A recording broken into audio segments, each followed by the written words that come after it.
Hey guys, James Smith here, aka the Tattoo Butcher. Today we're going to be doing a step-by-step demonstration on how to bone a lamb leg.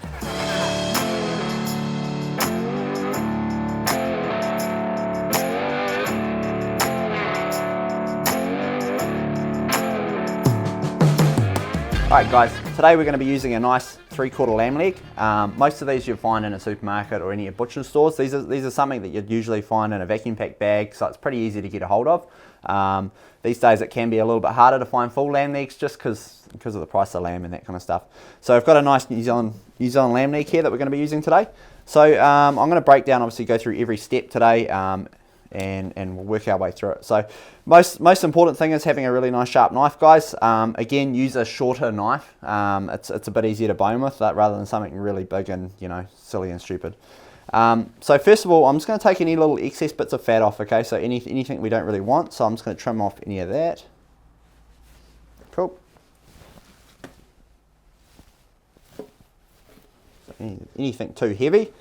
Alright, now the first bone that we're going to take out is probably the hardest bone, okay? So make sure you guys are paying attention through this part.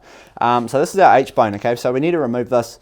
Whenever you're boning, guys, you really want to feel for the bone. It's the most important part. I mean, especially if you're doing it for your first time, just take your time, feel it out. Don't make any cuts that you don't need to, okay? So first thing I do, I'll spin it around. I'm just going to take any excess meat that's coming off around here, okay? So that just shows me where the bone is, really. So it's a little bit easier again using a 3/4 leg like I'm using today. But yeah, first part we're going to do, we're just going to scoop out any kind of excess meat, just so we can really see the bone and feel for it. Like I said, it's kind of, you can feel it all the way down there. That's the most important part. Okay, now we're going to take the bone out.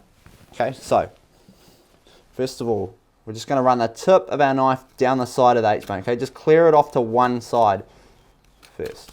Okay, all the way down. Okay.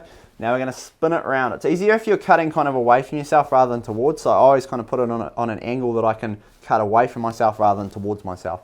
So I've cleared that side now. You can kind of see in there it's kind of cleared away a little bit.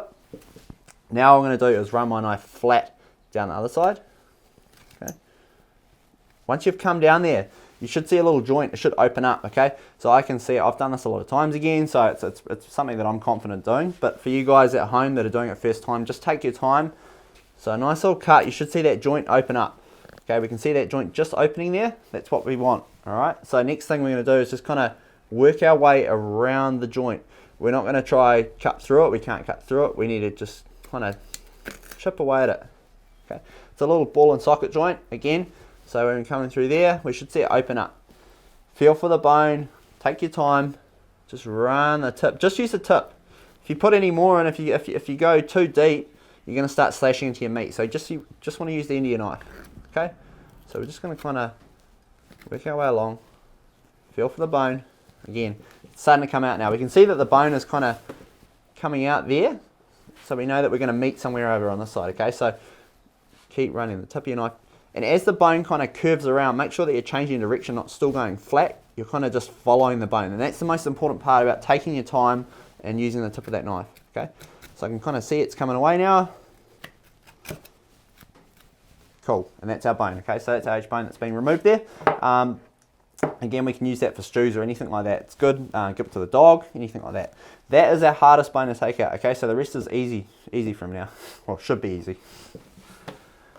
All right, next part. So we've got the next two bones that we need to take out, okay? So this is probably a little bit easier again. Before we do that, though, I'll just show you guys, because there is an option. If you do want to take the shank off, you can take the shank off now if you're wanting to use it for a slow cook or anything like that, low and slow barbecue, anything like that. So if we want to take our shank off, you can kind of see in here, it gets quite nice and white. You get this nice white fat through here, okay? So we've got our joint that we want to take off. So if we did want to take, I'm not going to do it today though, but if we do want to, all we need to do is mark through our joint right there. And again, I'm going to, once I've boned this, taken these bones out, I'll go through and show you exactly where the joint is, in case you wanted to do it. So yeah, we just kind of need to mark through all the way there, and that's where our shank starts. Okay, so that's where our shank starts, and that's where our shank finishes. Okay, but yeah, we'll go through that once I've taken the bone out. I can show you.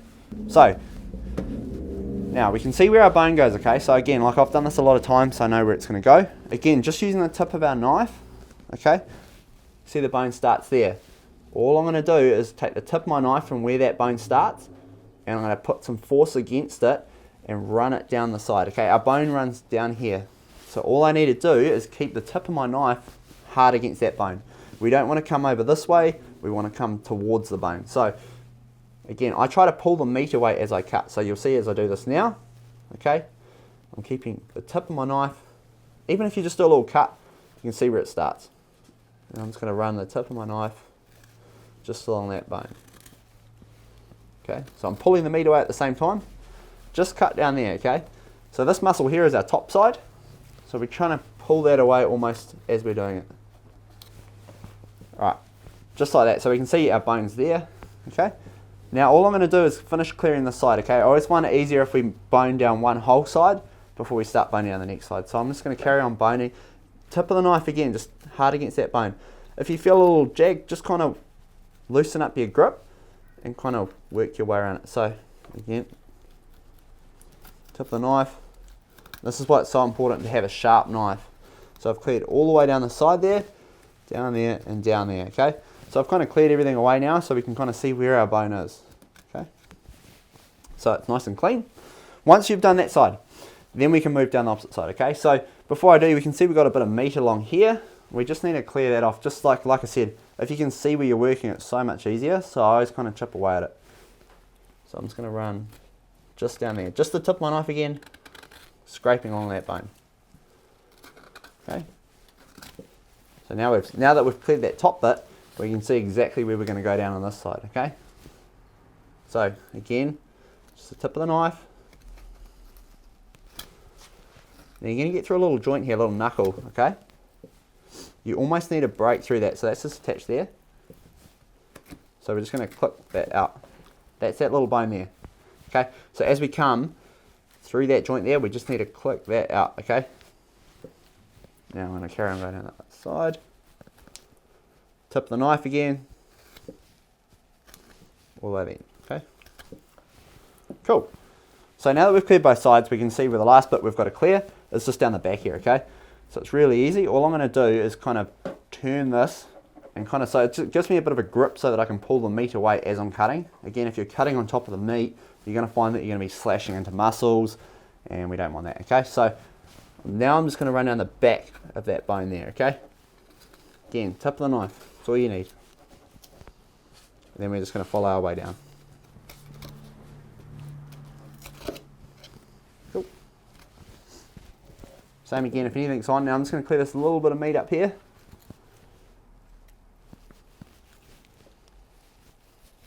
Okay, and now we're just going to run down the back, run the knife just down the back, and remove the rest of that meat. Again, this is kind of the easiest way possible to bone a lamb leg. I mean, there's tons of ways I actually do it different myself, but this is the easiest way. Cool. So I've taken that bone out now.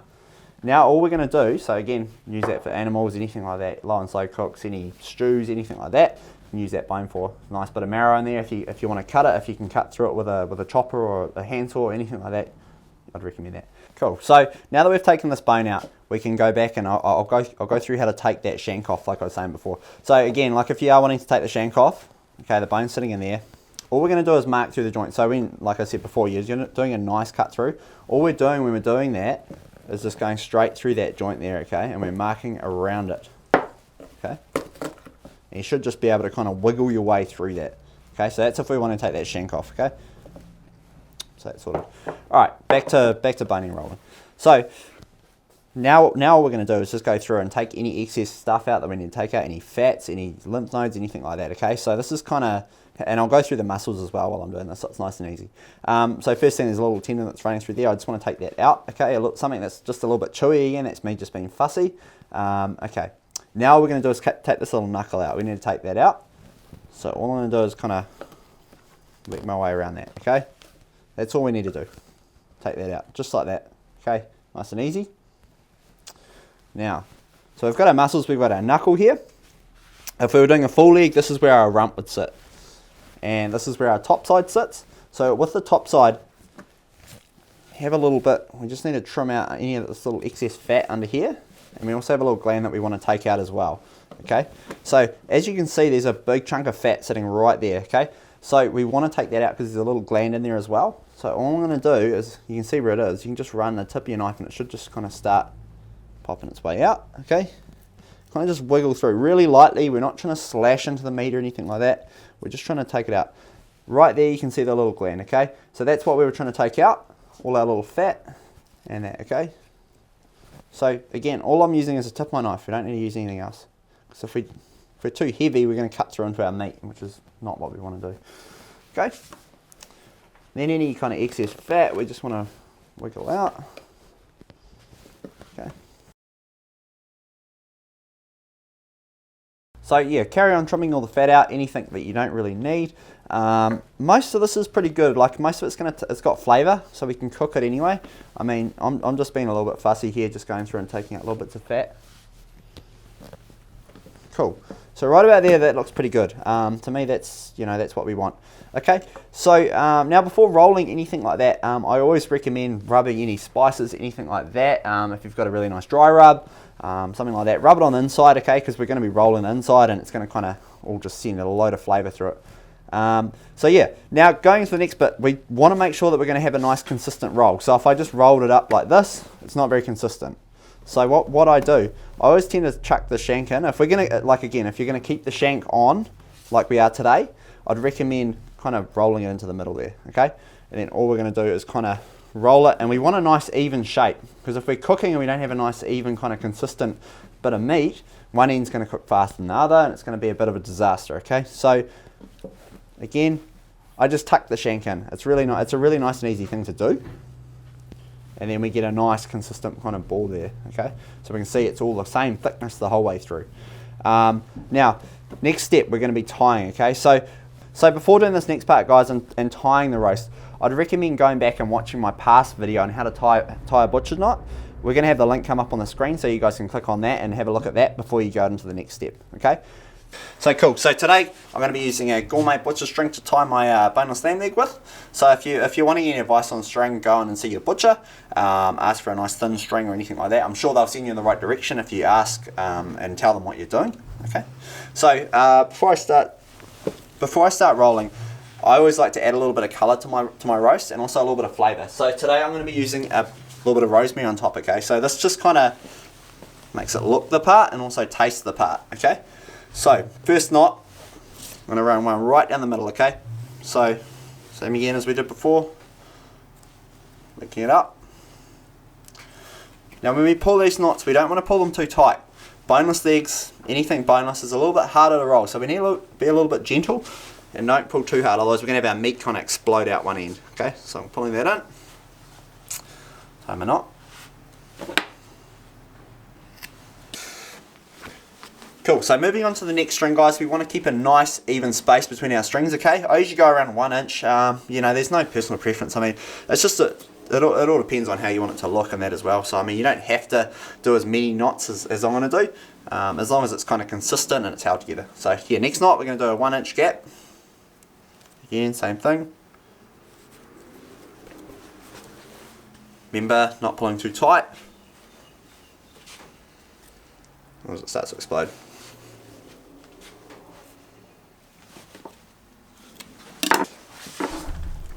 Cool, so next knot again, 1 inch apart.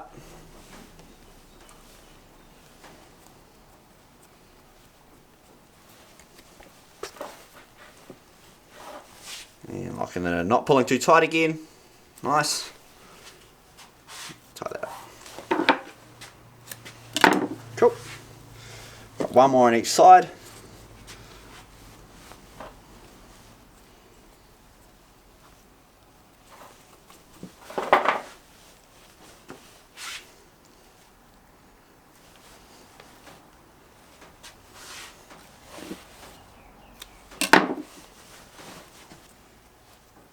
Awesome.